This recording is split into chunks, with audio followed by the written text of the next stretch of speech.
Many fans of Vivziepop are well aware of her most popular projects like Hazbin Hotel, Helluva Boss, and Zoophobia. However, during the early days of her YouTube career, Viv would do commissions and side projects as a way of earning a living and getting her name out there. One of these side projects was an animated Five Nights at Freddy's song for Good Mythical Morning. In this video, I'll recap that one time when Vivziepop did a FNAF animation. The story starts back in March of 2015. At that time, the American comedy, talk, and variety YouTube channel created by Rhett and Link called Good Mythical Morning did a series called Song Biscuits. Song Biscuits is a series in which Rhett and Link write and perform a song, typically with a guest, using suggestions from Facebook and Twitter. For their March 21st edition of the series, Rhett and Link created a Five Nights at Freddy's song with Markiplier, another popular YouTuber. This song was actually pretty good, and seeing Markiplier sing was fun as well. A couple months later, Vivziepop was approached by Rhett and Link to create an animated music video for the song. At the time, Vivzi had just over 100,000 subscribers on her channel after it exploded due to the success of her Die Young music video and Timber film. Rhett and Link, or perhaps one of their employees, saw Viv's channel and thought she would be a good fit to animate the song, since at the time FNAF animations were getting crazy amounts of views. On May 31st, Viv said, "Well, the FNAF music video I'm being commissioned to do is a go. I'm excited. I designed the animatronics and did this fancy pan shot, and I'm feeling good about how this video will turn out. I'll post tons of updates as it goes." This was the first time she discussed the project, and she revealed that she was being commissioned to do it. She attached an image of Bonnie, Chica, and Freddy standing on stage. A week later, on June 5th, Viv uploaded a speed draw video of that image to her YouTube channel. This video is now unlisted, but I'll discuss it again later when we get into the controversy surrounding the project. Before I move on, the song Viv uses is called Stay Calm by Griffinilla. I can't show the song due to copyright, but it's really good. I'll have it linked below. Griffinilla himself commented on the video, praising Viv's work and thanking her for using his song. On July 1st, she posted another sneak peek. In her tweet, she said, "FNAF music video is in full swing.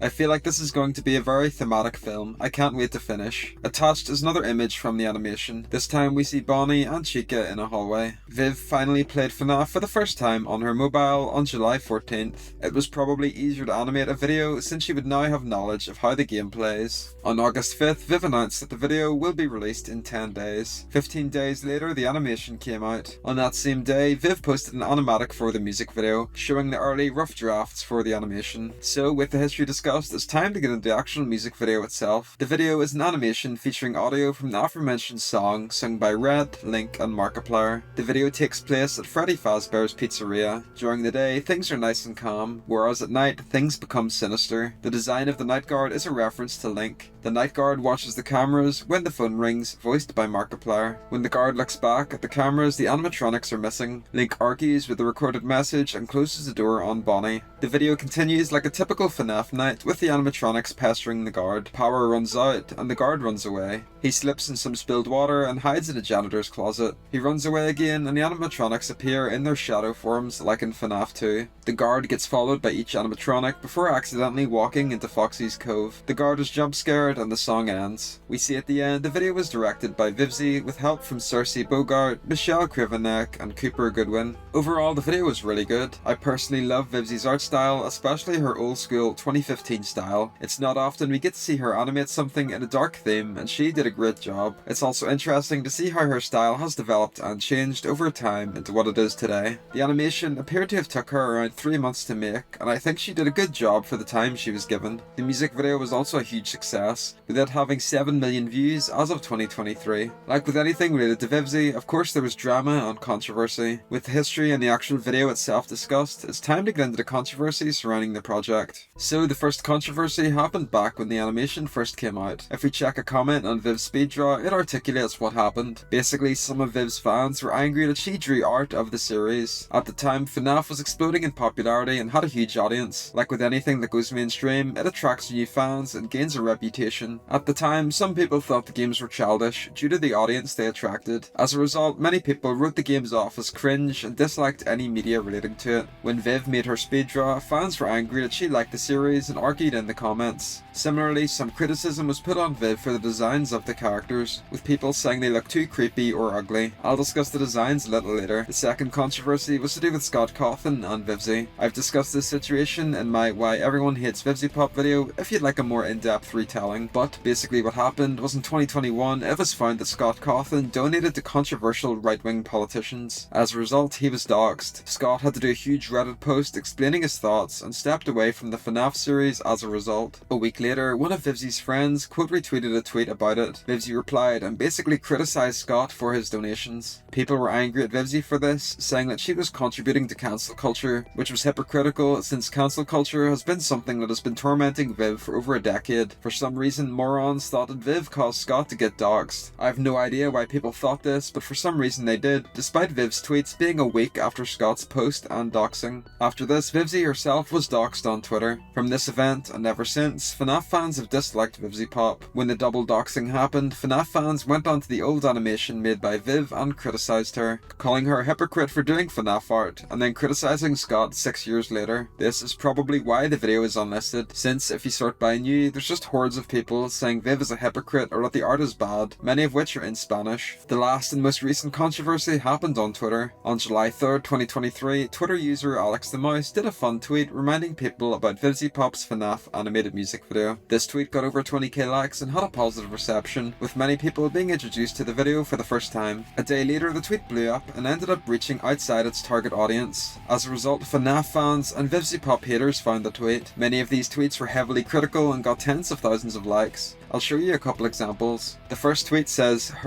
you better not be Vivziepop FNAF art when I get back, my goofy ass. Personally, I think this tweet is pretty funny and it got 26k likes. However, the replies and quote retweets are full of people bashing the designs, and as a result, it started a chain reaction with more people piling on. This tweet points out how skinny Bonnie is, it has 17k likes. This one points out Freddy's waist and has 8k likes. The last one I'll show says, sorry, but I hate this so much. It's so astonishing to me how she's so bad at drawing fat characters that she made Freddy slim thick. Like how effing deep in the shits do you have to be to not draw Freddy Fazbear of all characters fat? They made a couple follow-up replies, and in this one they said Vivziepop should explode. So basically they're the least toxic Twitter user. This tweet got 17k likes. After the Twitter discourse, some people showed up to Viv's video and the Good Mythical Morning upload to bash the designs. Personally, I think most of these takes are complete nonsense and verging on bad faith. I agree that Bonnie's design is a little too skinny. I think Viv might have took inspiration from Hot Diggity Demon's Fazbear and Friends animation, which was made in April 2015. It was made a couple months before Viv's animation, and Viv had tweeted about how FNAF animations get lots of views, so she was likely watching some for inspiration. In that video, Bonnie is very skinny,